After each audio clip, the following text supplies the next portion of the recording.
at the very bottom of that counter, is a little black box with a green light glowing. That is a propane leak detector. It detects high levels of carbon monoxide, carbon dioxide, propane, and methane. If it goes off, it's very loud, you won't miss it. Get out. If you can, turn your propane tanks off. Otherwise, just get out. Something has gone terribly wrong. You have one GFI reset button here, and that will control at least half of the 120 volt outlets in the camper. It may control all of them. We'll know more when we get to the bathroom. This pump is for your drinking water only faucet, which is located to the right of the main faucet. This pump must be on, and it draws water from a water cooler style bottle that's stored in the basement up front.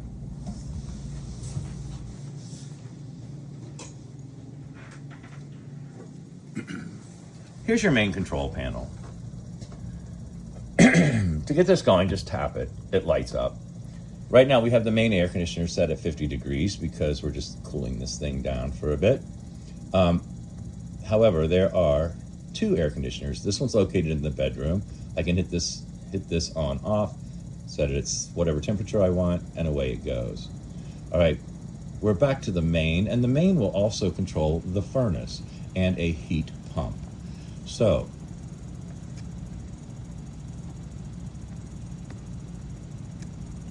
we can go from this mode, cool, to heat, and we can decide, we go to heat, okay? And we can decide if we want to use the furnace, which is a propane-powered furnace with a 12-volt blower, or do we want to use the heat pump, which is integrated into the air conditioner, the main air conditioner, the one over the living area. Again, the second air conditioner is air conditioning only for the bedroom. Both air conditioners, however, are ducted throughout the entire unit. You have a 50 amp service. If you have to step down to a 30 amp service at certain campgrounds, you can only run one of the two air conditioners at a time. My recommendation, of course, is to run the main. I'm going to go to the home screen here. Oops, just hit the little house. We're at the home screen, and it's showing us that I have the climate control set on heat. I'm turning it off. Lights, we have a main light switch. This will turn the majority of the lights on and off with one tap. However, accent lights, lights under microwaves, refrigerators, things like that are all on separate switches. We have a quick start tutorial here. We have tanks. It's now reading what the tanks are holding. Currently, the fresh tank is full. All of the other tanks are empty. This is a way of turning on the water pump, again, for off-gridding. You have two operation modes for your water heater, electric or propane gas. Again, highlighted, they're on. You have tank heaters for cold weather camping. This is the leveling system on one. This is one way of leveling, one way of two ways of using your leveling system. It can be done from this panel, and it's rather self-explanatory. However, I'm going to do the leveling system located on the outside of this unit, and that is my absolute recommendation. The unit doesn't like for you to be inside while it's leveling, so just do it from the outside. Hit the button. It takes 3 to 5 minutes. It will level itself from a reasonable off-level situation. It's not going to take it from 45 degrees to level, quite frankly. You have to be close to level before you begin the leveling process.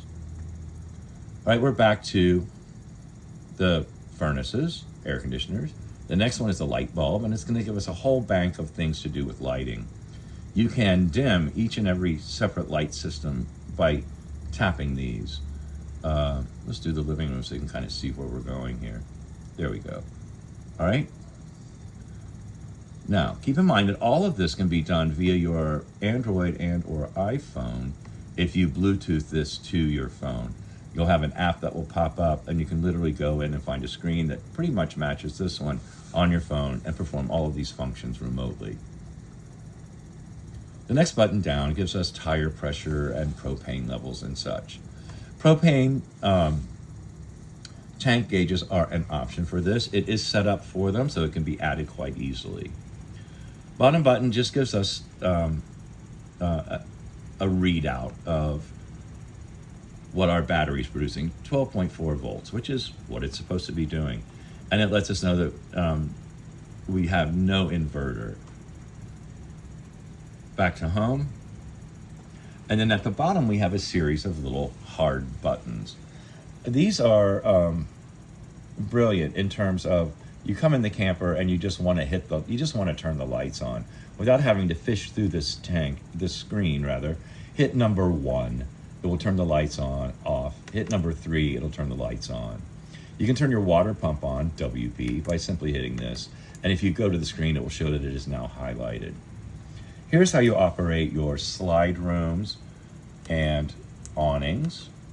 This also has pair, P-A.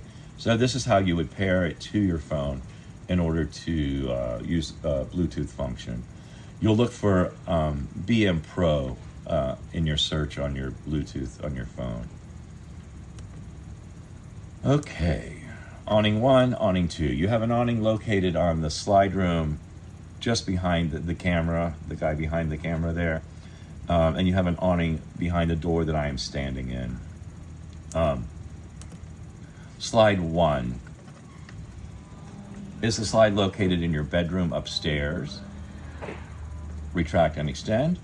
Slide 2 is going to be the slide room located at the spare bedroom or the little extra room that we were in. Remember, check that table leg. Slide 3 is going to be your kitchen. And then slide 4 will be your recliner and dining table. All right. Up here we